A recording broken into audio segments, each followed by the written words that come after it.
Hello guys. मैं हूं आपकी होस्ट और दोस्त, और आज मैं लेकर आई हूं हमारे सभी पसंदीदा सीरियल की डेली अपडेट, क्योंकि सास भी कभी बहू थी सीजन 2 की ताज़ा खबरें जानने के लिए चैनल को सब्सक्राइब करना बिल्कुल मत भूलिए। अगर आपने अभी तक चैनल को सब्सक्राइब नहीं किया है तो जल्दी से कर लीजिए। वीडियो को अंत तक जरूर देखिए और मुझे इसी तरह सपोर्ट करते रहिए। आज के एपिसोड की शुरुआत होती है जब अंगद वृंदा को सुहास के साथ होटल के कमरे में जाते हुए देखता है। यह देखकर अंगद को वृंदा की चिंता होने लगती है। वह खुद से कहता है कि सुहास अच्छा इंसान नहीं है। मैं वृंदा को उसके साथ अकेला नहीं छोड़ सकता। इससे पहले कि सुहास कोई गलत कदम उठाए, मुझे वहां पहुंचना होगा।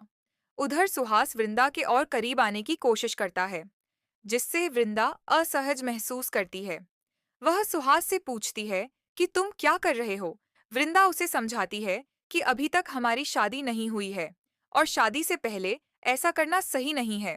सुहास उसे जवाब देता है कि 5 दिन बाद हमारी शादी होने वाली है।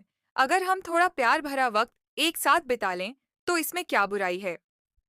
वृंदा उसकी बात सुनकर माहौल बदलने की कोशिश करती है और कहती है कि तुम जल्दी से केक काटो ताकि हम घर के लिए निकल सकें।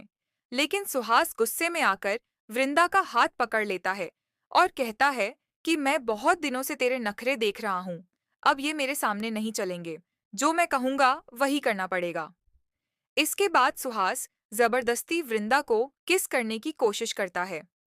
वृंदा तुरंत उसे धक्का देती है और गुस्से में कहती है कि तुम्हें समझ नहीं आता क्या। जब मैंने कह दिया कि शादी से पहले मुझे ये सब सही नहीं लगता तो तुम मेरी बात क्यों नहीं मानते। इसी दौरान अंगद को होटल के एक कमरे से आवाजें सुनाई देती हैं। वह तुरंत होटल के एक स्टाफ मेंबर से कहता है कि कृपया यह कमरा खोलो, अंदर कुछ गड़बड़ लग रही है। वहीं अंदर सुहास और भी गुस्से में आ जाता है। वह वृंदा से कहता है कि तू बचकर कहाँ जाएगी, तुझे यहाँ मुझसे कोई नहीं बचा सकता। और फिर वह उसके साथ जबरदस्ती करने लगता है। तभी अंगद कमरे में पहुंचता है और सुहास को वृंदा के साथ जबरदस्ती करते हुए देखकर गुस्से में चिल्ला उठता है। अचानक सुहास अंगद को देखकर चौंक जाता है। वहीं वृंदा को अंगद को देखकर राहत मिलती है। अंगद सुहास से कहता है कि तेरी हिम्मत कैसे हुई। वृंदा की मर्जी के खिलाफ उसे छूने की सुहास पलटकर कहता है कि वृंदा से मेरी शादी होने वाली है और तू कौन होता है हमारे बीच आने वाला। मैं जो चाहूं वह करूंगा। अंगद गुस्से में आकर सुहास की जमकर पिटाई कर देता है। वृंदा बीच में आकर दोनों को रोकने की कोशिश करती है। तभी सुहास गुस्से में वृंदा को धक्का दे देता है, जिससे वह गिरकर चोट खा लेती है। यह देखकर अंगद और भी भड़क जाता है और फिर से सुहास को पीटने लगता है। वह चिल्लाकर कहता है कि तेरी हिम्मत कैसे हुई। वृंदा को धक्का देने की वृंदा रोते हुए कहती है कि सर, कृपया सुभाष को छोड़ दीजिए। तभी होटल का स्टाफ वहां पहुंचता है और दोनों को अलग कर देता है। अंगद होटल के स्टाफ से कहता है कि तुरंत पुलिस को बुलाओ। फिर वह वृंदा से कहता है कि तुम चुप क्यों खड़ी हो, सबको बताओ कि इस सुहास ने तुम्हारे साथ गलत व्यवहार किया है। सुहास सफाई में सबके सामने कहता है कि मैं वृंदा का होने वाला पति हूँ और हमारी शादी होने वाली है। अंगद वृंदा को कहता है कि सबको सच्चाई बताओ, लेकिन वृंदा सच छिपा लेती है और कहती है कि कुछ नहीं हुआ, सब गलतफहमी थी।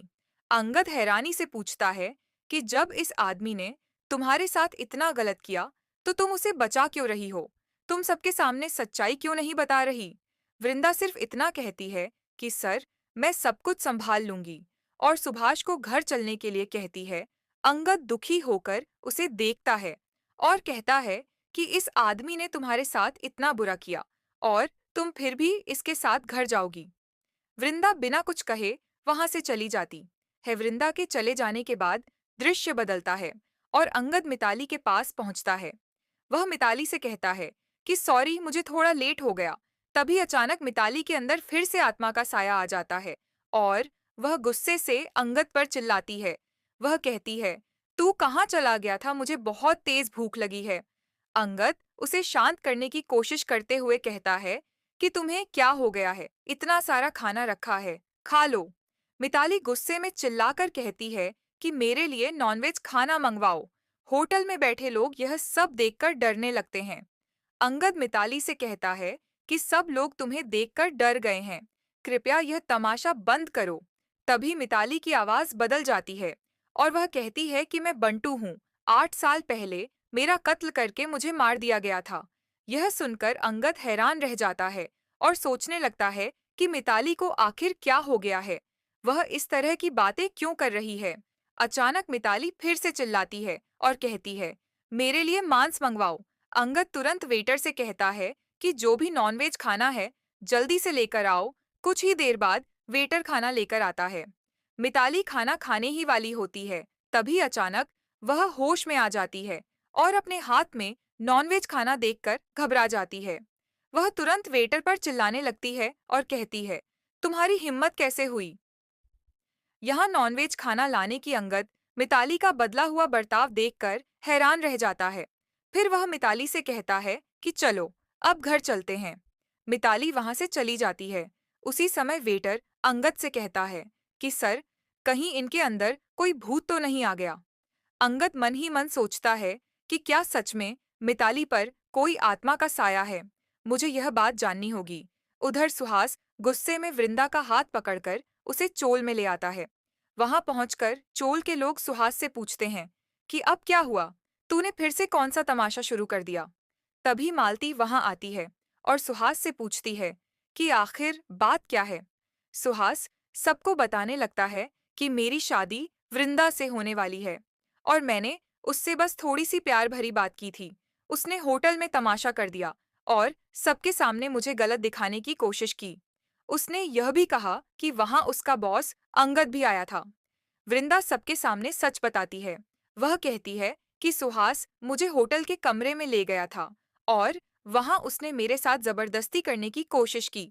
तभी अचानक अंगद सर वहां पहुंचे और उन्होंने मुझे सुहास से बचाया। सुहास गुस्से से जवाब देता है, तू इतना ड्रामा क्यों कर रही है? वैसे भी हमारी शादी होने वाली है, सबको क्या बताने की जरूरत थी? यह सुनकर नितिन गुस्से से भड़क जाता है और सुहास की जमकर पिटाई कर देता है। तभी मालती गुस्से में आकर सुहास को एक जोरदार थप्पड़ मारती है और कहती है कि मेरी बेटी से माफी मांग। सुहास भड़ककर कहता है, तूने मुझे मारा। फिर वह धमकी देते हुए कहता है, अगर मैंने वृंदा से शादी करने से मना कर दिया तो तेरी और तेरी बेटी की तेरे रिश्तेदारों के सामने इज्जत चली जाएगी। यह सुनकर मालती के रिश्तेदार भड़क उठते हैं और कहते हैं, हम रिश्तेदार हैं, कोई दुश्मन नहीं जो अपनी बेटी को ऐसे आदमी के हवाले कर दें। इसके बाद सब लोग मिलकर मालती से कहते हैं कि इस लड़के के साथ वृंदा की शादी नहीं करनी चाहिए। मालती गुस्से से कहती है, निकल जा यहाँ से, मैं तेरे साथ अपनी बेटी की शादी नहीं करूंगी। मैं यह रिश्ता यहीं खत्म करती हूँ और जब मेरे गांव वाले और रिश्तेदार मेरे साथ हैं तो मुझे किसी बात का डर नहीं। मालती चिल्लाकर सुहास को जाने के लिए कहती है। वृंदा भावुक होकर मालती के पास आती है। मालती उसे दिलासा देती है और कहती है, तू चिंता मत कर, मैं तेरी शादी ऐसे बड़े घर में करवाऊंगी जहां सब कुछ होगा और अब इस सुहास से मिलने की कोई जरूरत नहीं। वृंदा की आंखों में आंसू आ जाते हैं और नितिन उसे संभालता है। दूसरी ओर तुलसी अंगद से पूछती है कि सगाई के बाद तुम पहली बार मिताली के साथ डिनर के लिए गए थे, सब कैसा रहा? अंगद सोच में पड़ जाता है और मन ही मन कहता है कि अगर मैंने माँ को सच बताया तो वह परेशान हो जाएंगी, इसलिए मुझे पहले खुद पता लगाना होगा कि मिताली के साथ आखिर क्या हो रहा है।